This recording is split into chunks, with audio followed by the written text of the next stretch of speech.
Take a look at this. Well, well. Now here's a fine haul. Eye of newt and mushroom spore, tender parts of prickle bore!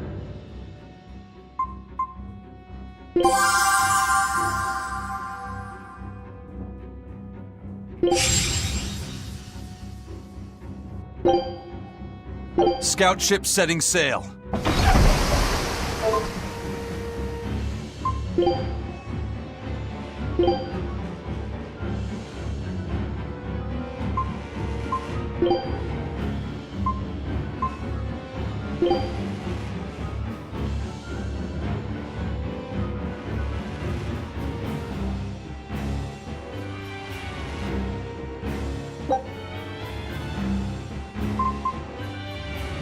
You got it! Fire burn and cauldron bubble!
What does it mean to become an adult? The eternal question of youth. Have you ever heard of the ceremony of adulthood? It's a yearly tradition on this island. If I remember right, it's totally wild. Everyone throws bananas and oranges at each other. Traditionally, yes, but things have changed over the years. Bananas and oranges are a thing of the past. People are always reaching for bigger and better things, right? In this case, it's watermelons. Whole watermelons. You're throwing watermelons? That's gotta hurt.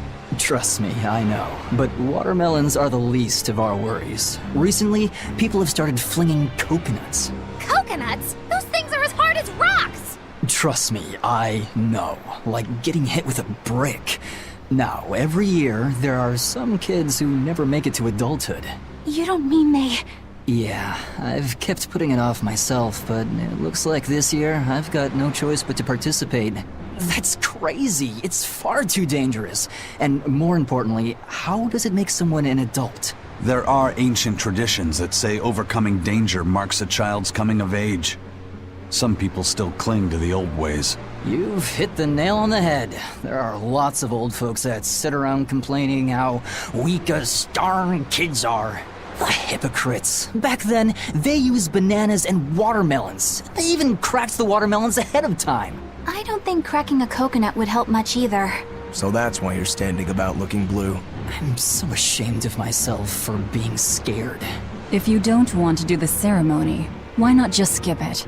I'd love to, but I don't really have a choice. I wouldn't be able to show my face around here if I chickened out. Having the courage to say no to something you don't feel is right. Isn't that the true mark of an adult? Wait. You're right! Now I can finally become an adult! Oh, yeah! Look how grown up I am! And getting carried away with yourself and acting the fool is the true mark of immaturity. Sorry. You're right.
Where are we going?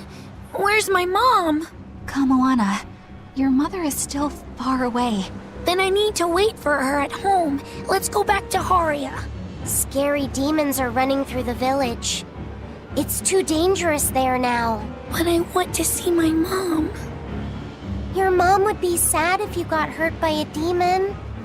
Come with us, and we'll keep you safe until she comes back. Okay, I'll go with you. I wouldn't want Mom to be sad.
All right.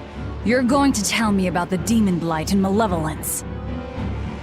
Are you seriously thinking of breaking the Moloch taboo? That depends. Moloch taboo? This is about more than just the demons. You could say it's the truth behind how this world really works. The knowledge can be devastating to humans, throwing into question everything they think they know. And so the Malachim agreed to withhold it from humans, for their own protection.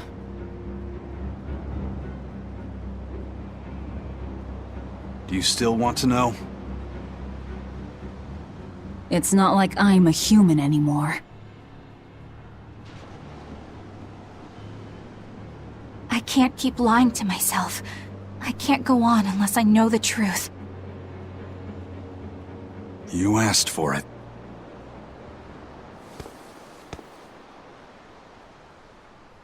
First of all, this illness you call demon blight does not exist. Any human carries the potential of becoming a demon. All it takes is for the malevolence lurking in their heart to overflow. And what exactly is this malevolence? Impure emotions beyond what reason can suppress. Think of it as the sin buried in men's souls. So you knew. I'm a witch. So malevolence is the darkness in all our hearts. Make any sense to you guys? Any at all? When you put it like that, yeah, it makes a lot of sense. By nature, humans are incited by negative energy. It is easy to turn them towards impurity, creating malevolence. In fact, most people are constantly generating malevolence. It might even be possible that demons are people's true selves, and what little reason they possess is all that keeps them in human form. If the masses realize this, the realm would be thrown into utter chaos. That's why the Abbey propagates the lie of demon blight. So I presume. That can't be true! You know yourselves there weren't any demons before the opening! It used to be that humans couldn't see demons, or Malachim. Not unless they possessed a unique spiritual talent we call resonance. All your average human would see was someone turning extremely violent. Unable to explain what was happening, they'd just call those people possessed or feral. Then what made people see them all of a sudden? I don't know. My guess would be that something triggered greater resonance among all of humanity. And then, on the day of the Advent, all humans gained the ability to perceive Malachim. And in the following days, the exorcist numbers swelled. This has to be Artorias' doing.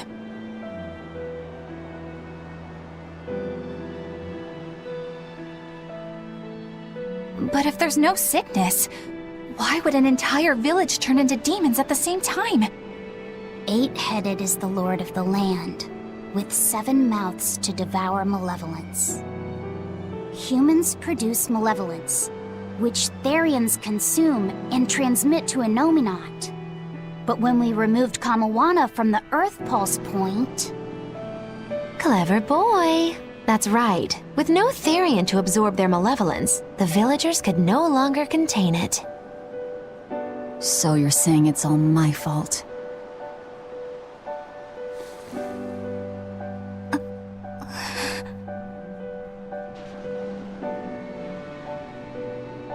Hey, what's going on? You all look so sad. It's scaring me. On the other hand, at least now we know we can trust the contents of that ancient book. We tear the Therians away from their Earth Pulse points. Inominat's power will wane, and will prevent this awakening. But if we take away the Therians, then more and more humans will turn into demons. It's the only way to kill Artorias. Ooh, the knives come out. So even the truth won't stop you. Very well.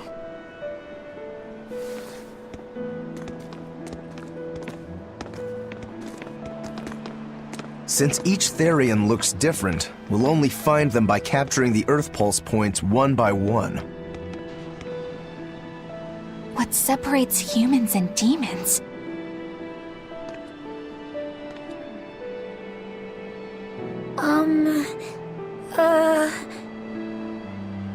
That's Eleanor. Cheer up, Eleanor. Your mommy's looking over you too, you know.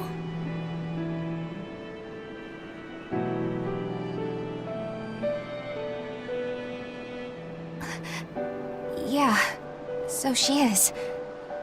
Thank you, Kamawana. Grimoire, I want you to tell me more about what you said earlier. About malevolence? I told you, the subject is taboo. I understand that human emotions create a poison called malevolence that turns people into demons. Is there no way to stop malevolence from being created? As long as humans remain human, no. Malevolence is born of emotion, you see. But your kind must have found a way around it. Malachim experience emotions too. But Malachim do not produce malevolence, unlike humans.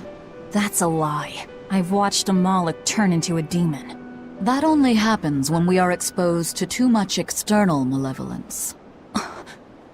True. The island was full of prisoners and demons. And Melchior hit that Malak with something that turned it into a wyvern. Was it malevolence? To Malachim, malevolence is a powerful toxin. We seek those of purity to serve as vessels to protect us from it. It is not a perfect solution, however. If the vessel is corrupted, the Malak is as well. That is correct. So if Eleanor turns into a demon, then Laphicet... That must be what Eisen meant when he said he'd hate to see Laphicet's vessel broken. A small crack in one's soul is often all it takes to break a person apart.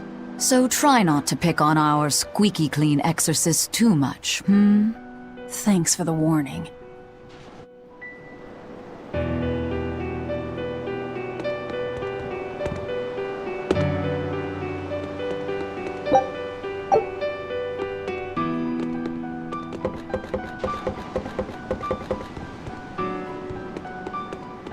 Sir, we just received a Sylph J from the boss of the Bloodwings. She has a job for us and wants us to meet her in Logres. How should we respond? Let's do it. Besides, we need to see if that demon in the villa was actually a Therian. Good point. And the Bloodwings might know something about the other Therians, too.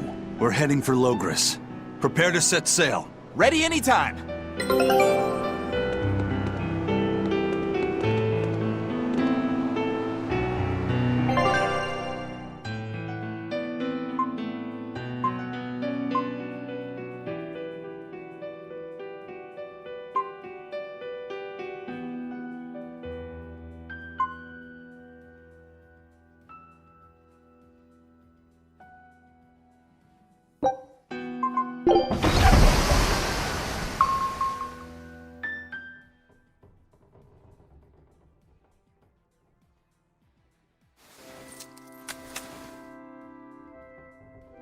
I lost my mother to a demon. Yet that girl's a Therian. I don't even know what I want anymore. Hey, that's pretty! You like to look at that thing, don't you? Yes, my mother... Someone very important to me gave me this. I treasure it a lot. Looking at it gives me strength. Do you want to see it? Yeah! Ah! What's wrong? My face! It's scary! I don't want to look like that! I don't want my mommy to hate me! Mommy! Mommy! When rage. That's just how I cried. Kamoana, I want you to see this. That huge owie! What happened? It's big and ugly, isn't it? There are scary things about my body, too. But do you think I'm scary, Kamoana? No, not at all. But are you alright? Does that hurt? Thanks, sweetie. I'm alright, I promise. What about me? Do you think I'm scary? You're such a sweetheart, Kamoana. Nobody could ever be scared of you. Not me, not your mother, not Laphicet. You don't have to cry anymore. It'll be okay. I promise. Okay. That scar, was it from a demon? Yeah. They attacked my village when I was a girl. I was so hurt I couldn't move. But my mother lured them away from me so I could survive. What happened to her? The last thing she said to me was, "Stay strong and keep living." Oh. Come to the deck. Grimoire says she's learned something from the book. Hey, why's your face so red? It's nothing. Somehow I doubt that. It's nothing, I swear.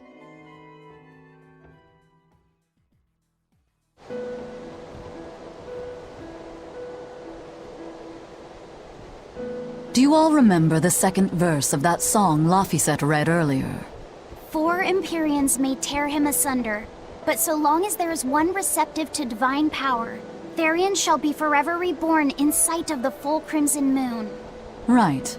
That's what I've gathered you all here to discuss. And we think that passage means that Innominat and the Therians will be revived by a chosen one, right? Yes, but the shall be forever reborn part kept bothering me. I've reconsidered my analysis. Suppose that instead of someone being chosen by Innominat to create Therians, the song means that Innominat chooses who becomes Therians. But so long as there is one receptive to divine power, Therians shall be forever reborn. What do you think that could mean? that someone receptive to Inominat's power will be reborn as a Therian. Like Kamoana. Which is to say that the Abbey figured out how to turn people into Therians, and then got right to work. That's... Are you really that surprised? Artorias has always been one to prioritize the many over the individual, as I well know. Another thing to consider is this wording about Therians being forever reborn. This could mean that one Therian will be reborn again and again, or it could mean that different Therians will be born to take their place. Meaning that even if you kill one, there are more waiting in line. They can't be wiped out. Looks like prioritizing the one over the many was the right call this time. Eh, Velvet? I never said I wouldn't kill her, if it would prevent Inominat's reawakening. But Therians can't be killed. Not truly. So, in a nutshell, if you kill one, another person who's receptive to Inominat's power will be reborn as one. Right. But the song says that 7 mouths feed the body. So there's only so many around. If you don't kill them, the next ones won't be born. Exactly. So we remove the 7 Therians from their Earth Pulse points instead. But then, we also have to protect them so the Abbey doesn't steal them back. Or kill them. Sounds tricky. We've got to protect my bug, too. Yeah, you take real good care of that thing now. Got it? You bet I will. In that case, we should probably work on securing a proper hideout for ourselves. You got a secret base or anything, Eisen? It's every man's fantasy, but sadly, I don't. We need a hard-to-find spot. One where we can guarantee a steady supply of malevolence for the Therians. Somewhere devoid of people but full of malevolence. Real poser you got there. With the Abbey in control of the entire continent, finding a place like that will be easier said than done. Meanwhile, Inominat's reawakening draws ever closer. We'll have to keep collecting our Therians while we search for a hideout. For now, let's just get to Logris.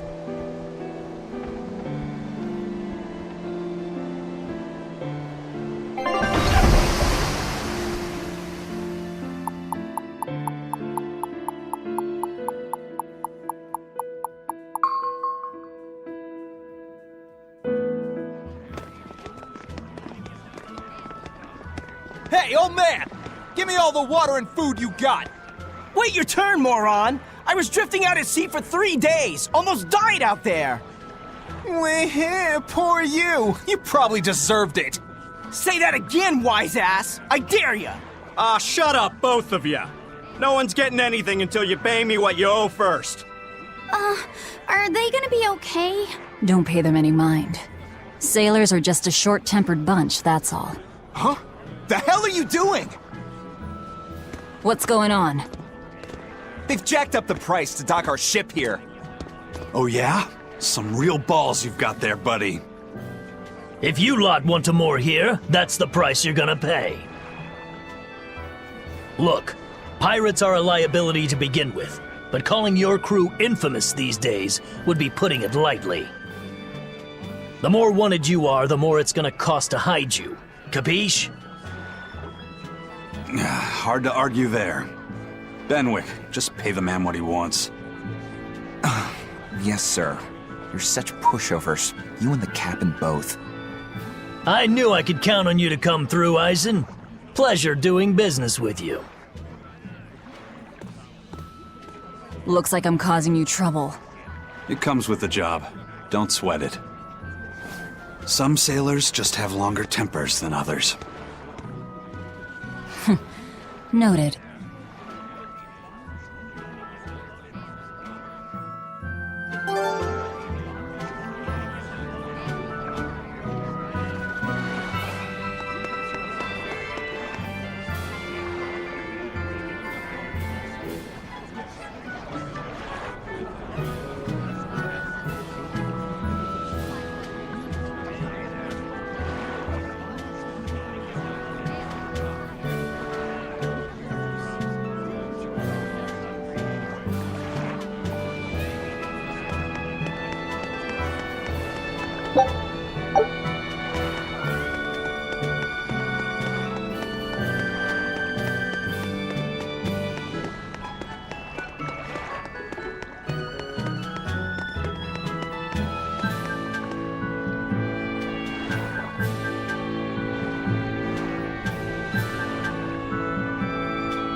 Alright, everything's all fixed up.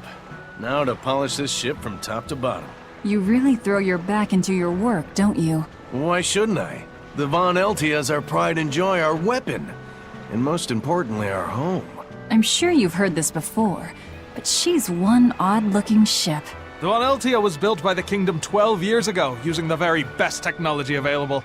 She was designed for search and seizure operations on the high seas. Apparently, her unusual design comes from an engineer who is familiar with technology from the far continent. But on her maiden voyage, a string of mysterious accidents took the lives of the captain, then the second, and then the third in command. People thought the ship was bad luck.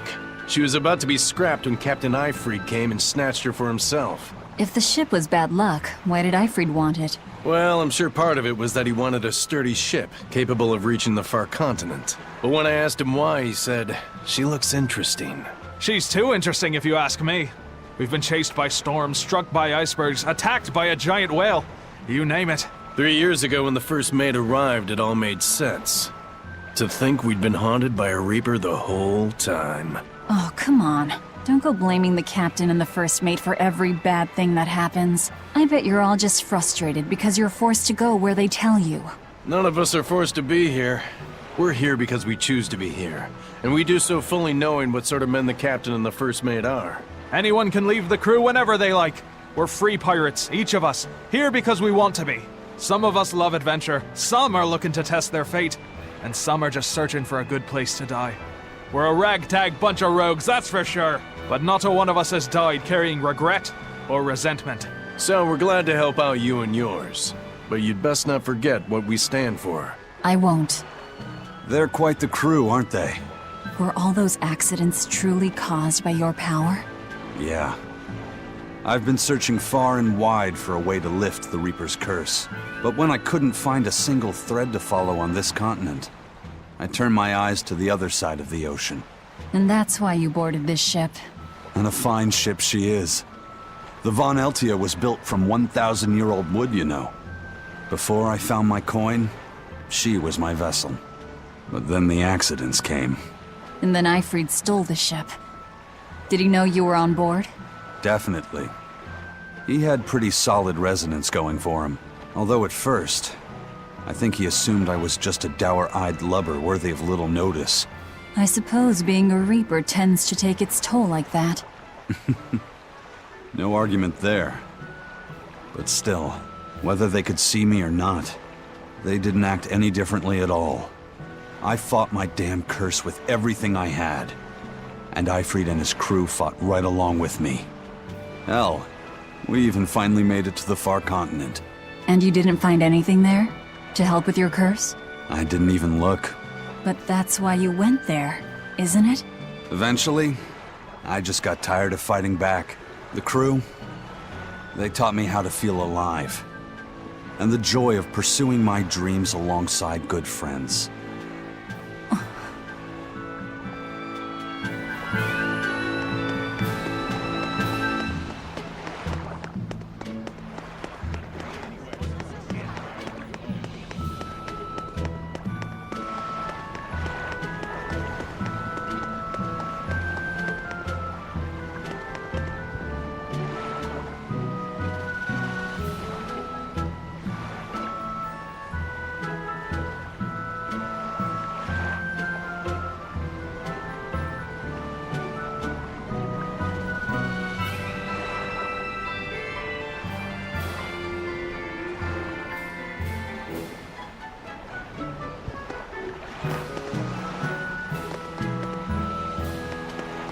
Just when are we gonna be allowed free access through Vortigern?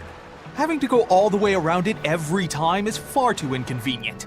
If they insist on building a big gate over the sea, the least they can do is let honest folk through it. I get why you're upset, but maybe they just haven't been able to devote the resources to fix it after those savage demons wrecked the place. Look, those demons who attacked Helavis are still on the loose, aren't they? Yep. Standing right here. From what I heard, the demons who wrecked Vortigern were the same ones that killed the High Priest. What? No way. Wait a minute. The High Priest was killed? Yeah. The official story is that he's injured or sick or something, but I heard differently. Then no wonder they haven't had time for Vortigern. I hope the Abbey finds those demons quick. Those monsters need to pay for what they did. Looks like our infamy is growing by the day. Maybe they've even put a bounty on us by now. They keep embellishing our escapades, though. I'm honestly a little hurt they're calling us monsters. The more they embellish, the easier it is for us to get around. Confusion and panic will only help us.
Bloodwing butterflies operate in the Empire's shadows.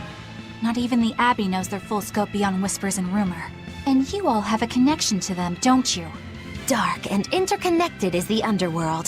We've heard voices in the shadows, glimpsed faces behind paper-thin masks. The attack on High Priest Gideon. Was that at their behest? Yeah, the Bloodwings asked us to take him out. We did it in exchange for information that could lead us to Artorias. Information? You would assassinate a man for mere information? Yes. Information on the shepherd who rules the world. Not a bad deal if you ask me. We just work with them when our interests align. Nothing more. That's the kind of thin justification I'd expect to hear from them, too. But the Bloodwings were acting upon knowledge that the High Priest was harming the people of this city. You're right. The incident with the nectar was the church's failing. And it seems that the Bloodwing Butterfly Network goes further and deeper than we had thought. They knew about the barrier at the throne, too. And Velvet's expertise at dove mimicry. Would you stop bringing that up? Dove mimicry? What does that mean? I have no idea. There was a dove near the dock checkpoint. That's all. Huh? Right! It was a black, full-chested dove, wasn't it? Cuckoo! A black, full-chested dove? Is that some sort of underworld code word?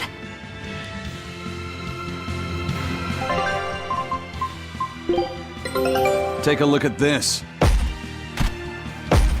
Great! Let's do this one round Getsu style, guys! I knew this would be big. What a treasure!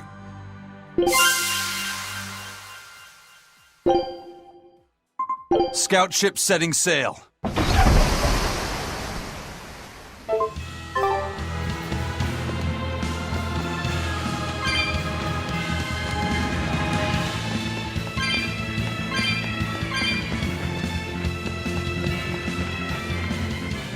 Here we are, back in Logris. It was a lot tougher to get in the first time. More funny than tough, if you ask me. Oh, you mean Velvet's little dove act? Coo, coo! I'd be careful teasing her if I were you. You know how she can get. Oh, don't act like you didn't enjoy it too. I'm sure you did, right? Good little boys don't lie to adults, you know. I might have. Just a little. Say it like a dove. It was funny. Ooh, coo. Is Inominat's book so difficult? Grimoire seemed perplexed by it. Yeah. She said it was written in ancient Avarost, a language that uses Impressionist script. I've never heard of Impressionist script. Each character can have many different meanings and readings, depending on the emotion it's expressing and the way it relates to the characters around it. Some modest records on its grammar and structure survive, but none that say how to read the emotion the characters express. Grimoire said that you have to recreate the writer's feelings as a sort of starting point in order to read it. I see. And you have a talent for that sort of thing? I guess I do. But a script based on emotions? That's as far removed from modern language as can be.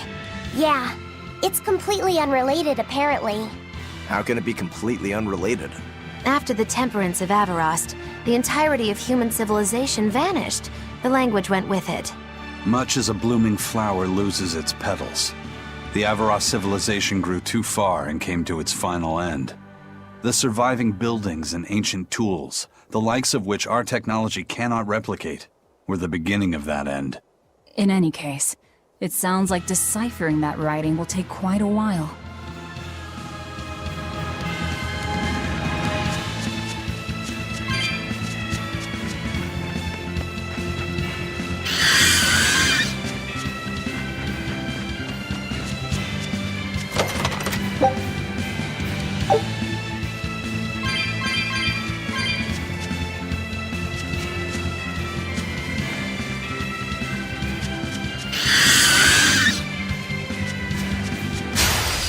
Show you the beauty of the camera!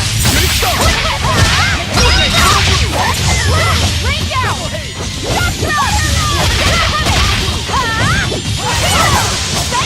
Killing flash! But I'm this close, I won't miss! Form zero! Thunder!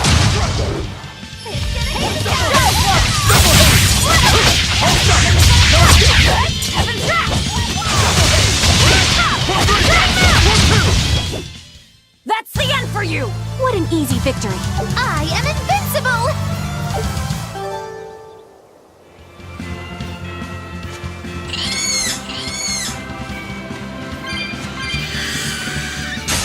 Always be on guard. Bring down!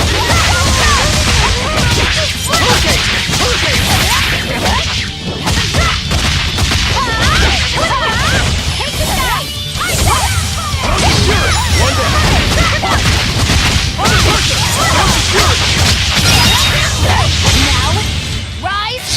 Arise! Ascending! Angel!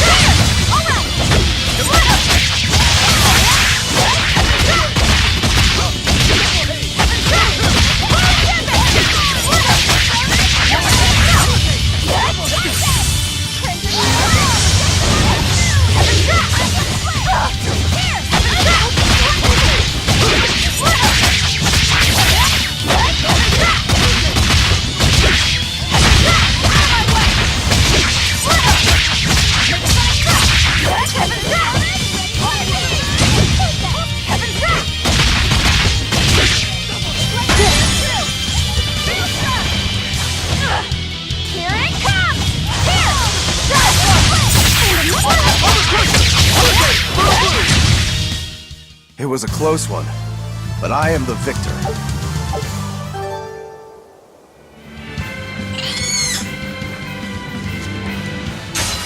You'll be rust on my blade.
You better be ready. No mercy! Wounds that will shoot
It was a close one, but I am the victor.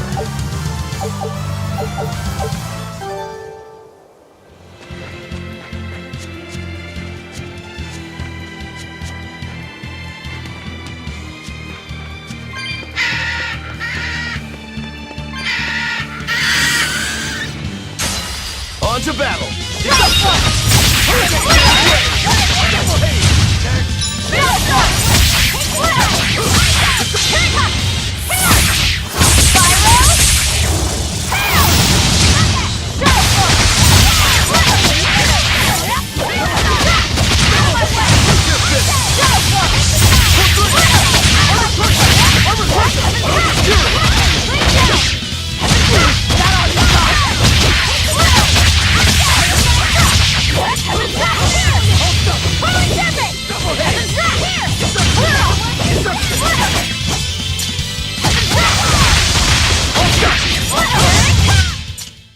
Even a short weapon is effective up close.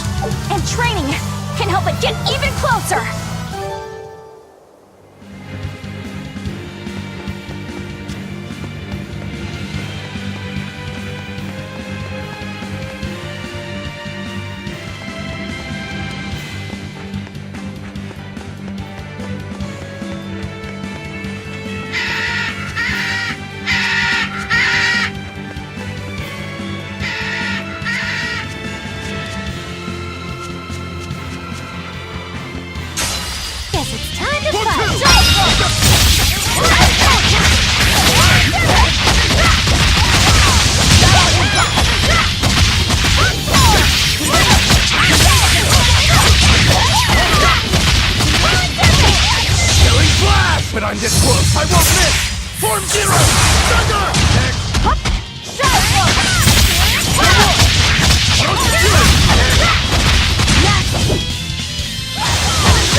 I'll cut down anyone in my way!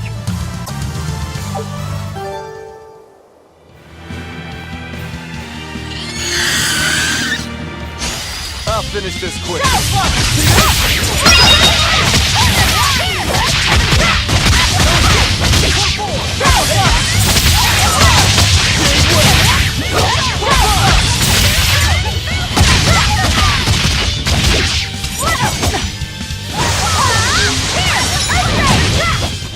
This fight is over!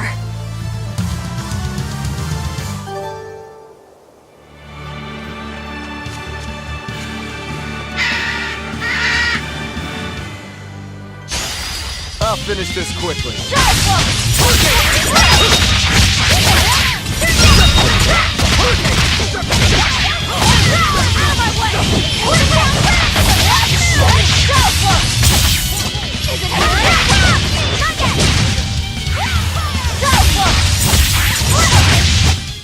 Well, that about does it.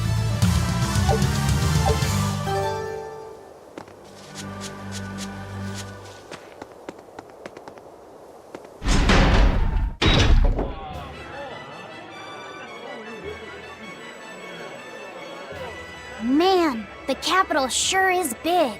Yeah, with historical buildings and artisans and all, there's much of interest here for a boy who loves to learn. Uh-huh. Sightseeing's nice and all, but don't wander off and get lost. Oh yeah. Sorry. Don't worry about him. He can take care of himself. I know, I was just saying.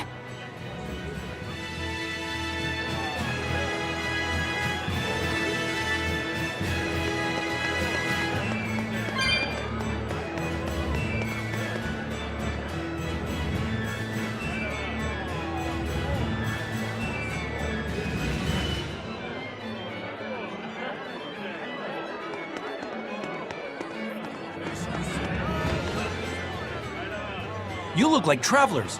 I have some good news for you. The restrictions on travel to the Aldina Plains are going to be lifted soon. The road's opening back up! So, that's the latest word on the streets? Ha!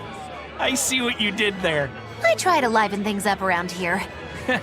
Well, ever since Lord Artorius became the Shepherd, demon attacks have gone down. The world's filled with hardships, but perhaps things are starting to go in the right direction. Perhaps.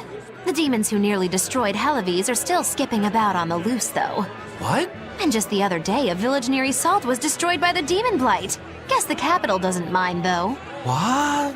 Don't worry about it. Your shepherd and the Abbey are going to save the world, right? Listening to you has kinda gotten me all nervous again. If you hear any other scary stories, let me know, please. I've got one with fresh blood, melted bodies. Oh, maybe that tale about the demon doll that comes alive! If you're going to waste time, we're leaving you here. Well, that's enough of this detour then. Sorry to be such a drag. Wait! That doll one sounded really cool!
What's with this crowd? Modulu's troupe just put on a real show. Man, it was the best! Her dancing was every bit as great as I'd heard. Wow, the Modulu? Surely you mean Mogilu! Has my time to bask in fame finally come at long last? No, we're talking about Majulu, not Mogilu. You know, Lulu, the famous dancer? She actually goes by the majestic Lulu, but everyone calls her Modulu.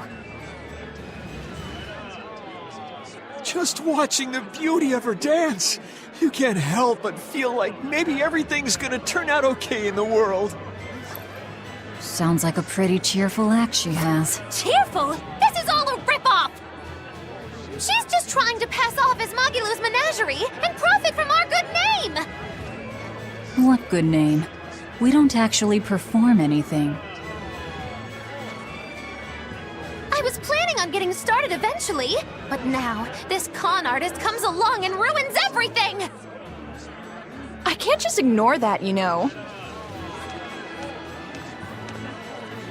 It's Modulu! You did great today, Modulu. I loved it. Thank you so much. But according to my teacher, I still have a long way to go. I'll work hard to do better next time, so I hope you'll come see me. Modulu's teacher is a dancer named Balta, whose immense talent brought him all the fame in the world. But Balta suffered a tragic injury that took him forever from the stage, and now Modulu was working hard to carry out his dream.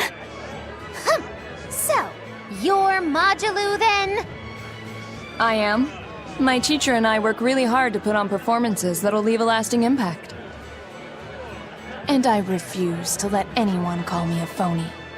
Oh? And how do you propose to stop me? Taking it to the stage and seeing which one of us can better hold a crowd? Yes, that's just what I was hoping for. Lulu, don't go around picking petty fights. But sir, this woman, she... You should know better. If you have the energy to spare spitting vitriol at people, you should refocus that anger into moving your body. If you need to express yourself, do it on the stage. Yes, sir. You're right. Teacher, is the pain acting up again? It's no matter.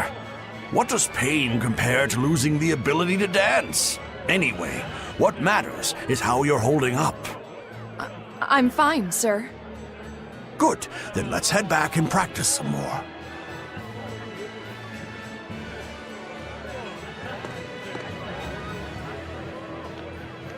He seems strict. He does. But keep in mind that Balta recognized her talent at a young age. He even adopted her so he could pass on everything he knew. He might be strict, but only because he believes in her. You sure know an awful lot about them. I'm sort of a fan of theirs, you could say. A teacher and his student, chasing after the same dream. What a sweet little story they have. That's why I think it's high time for Mogilu's Menagerie to put on a show. And for our act, we'll be a comedy duo. Comedy? Where'd you get that idea? You heard me propose a challenge to little Mogilu, right? But not one of you knows a single acrobatic trick. Sorry. Don't apologize. You couldn't have seen this coming. Well, you could act like you feel a little bad at least. Now, normally I'd make you guys do something flashy like jump through a ring of fire, but I'll be magnanimous and let you do comedy instead. With comedy, I can take control of the stage and keep things lively. I can feed you the audience on a platter. But going on the same stage as Modulu, it's too much to handle. Oh, I can't wait to take her down a peg or two. I'm out. I don't even know why you're bothering. It's hopeless. It's not hopeless. Plus, if we do well, we'll be raking in the dough. What better opportunity do we have to get started than now? After all, people will come thinking we're Mogilu's troupe. You're sure eager to profit off of her good name. That's exactly the material I want. Keep throwing out such zingers and the audience will be in stitches. I'm not sure I follow, but okay. The only thing getting thrown out is gonna be you. You know, I think you could pull off being the straight man in our act. What? Keep your compliments to yourself. This plan might sound dumb, but more money never hurts. Eisen, not you too. Then it's settled. Now we just need to book ourselves a few gigs. I've got an in with all the stage directors in town.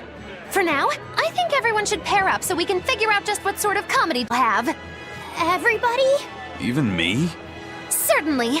Each one of you is a part of Magilou's menagerie, after all. I'm not so sure about this.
Whenever I hear Magilou's name, I can't help but think of Magilanica. Magilanica? Who's that? Oh, she's just a girl who worked as part of the freak show. Talked to spirits nobody else could see. That's her, all right. She had many mysterious powers, like moving things without touching them and divining where people would find lost objects. For a time, people called her the Little Witch. She was pretty popular. Thanks to her, the rest of the troupe took in plenty of cash. Or so I hear. Yeah, but eventually they took it too far, and the kingdom tried them for heresy. I hear Magilanica was subjected to really brutal torture. True fact. Everyone knows this story. Well, I've never heard it. That's not too surprising. It all took place when I was a young woman myself. Remind me, Magilou. How old are you again? What? How old would you say I am? Well, from your reaction, I can at least tell you're not my age.